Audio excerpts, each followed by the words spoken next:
বাঘের ঘাড়ের মধ্যে হাত দিয়া আল্লাহর ওলি হযরত সাহেব কিবলা রহমাতুল্লাহ আলাইহি তিনি বললেন যে বাঘ, তুমি যদি এইভাবে চিল্লাচিল্লি করো তাহলে এইখানে আমার যে বাচ্চারা আছে আমার বাচ্চারা ভয় পাবে, তুমি এখানে চিল্লাচিল্লি করো না, এখান থেকে চলে যাও। যেই ঘটনা প্রায় 50 বছরের বেশি সময় আগের ঘটনা এটা। তখন অবস্থাটা কেমন ছিল? আমার ওয়ালিদ মোহতারাম নিজে বর্ণনা করতেছেন যে হযরত সাহেব কিবলা রহমাতুল্লাহ আলাইহি চিল্লা করতে গিয়েছেন।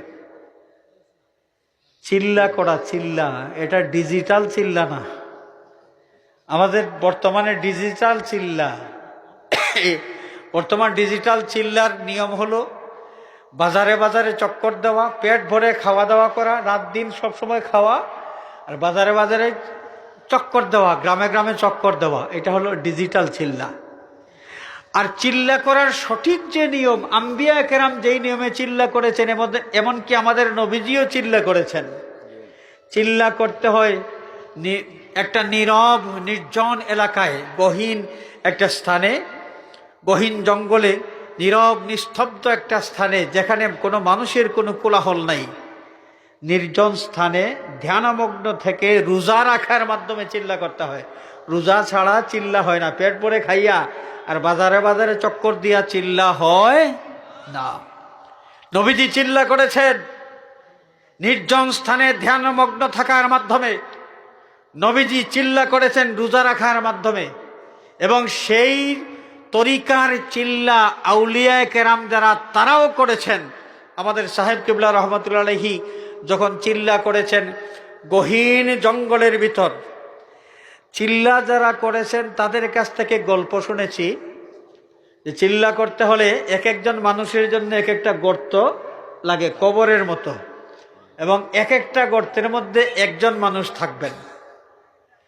ঠিক এইভাবে সেই গহীন জঙ্গলের ভিতরে কয়েকটি গর্ত খনন করা হয়েছে। এক একটা গর্তে এক একজন করে, সাহেব কিবলার জন্যও একটা গর্ত খনন করা হয়েছে, ওইখানে তিনি, আমার ওয়ালিদ মোহতারাম একটা গর্তের মধ্যে। হঠাৎ করে বাঘের গর্জন শোনা গেল। বাঘের গর্জনে গোটা সেই নীরব নিস্তব্ধ পাহাড়ের মধ্যে একটা কম্পন শুরু হয়ে গেছে।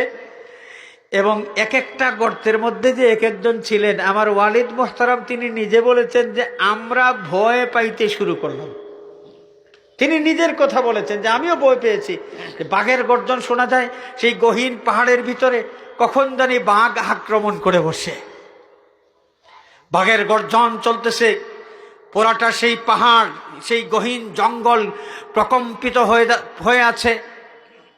দেখা গেল হঠাৎ করে হযরত সাহেব কিবলা রহমাতুল্লাহ আলাইহি তার হুজরা মুবারক থেকে বের হয়ে, তিনি যেই গর্তের মধ্যে ছিলেন এই গর্ত থেকে বের হইলেন। বাঘ গর্জন দিচ্ছে, সেই বাঘের কাছে গেলেন। বাঘের কাছে যাওয়ার পরে বাঘের ঘাড়ের মধ্যে হাত মুবারক রাখলেন এবং বললেন, বাঘের ঘাড়ের মধ্যে হাত দিয়া আল্লাহর ওলি হযরত সাহেব কিবলা রহমাতুল্লাহ আলাইহি তিনি বললেন যে বাঘ, তুমি যদি এইভাবে চিল্লাচিল্লি করো তাহলে এইখানে আমার যে বাচ্চা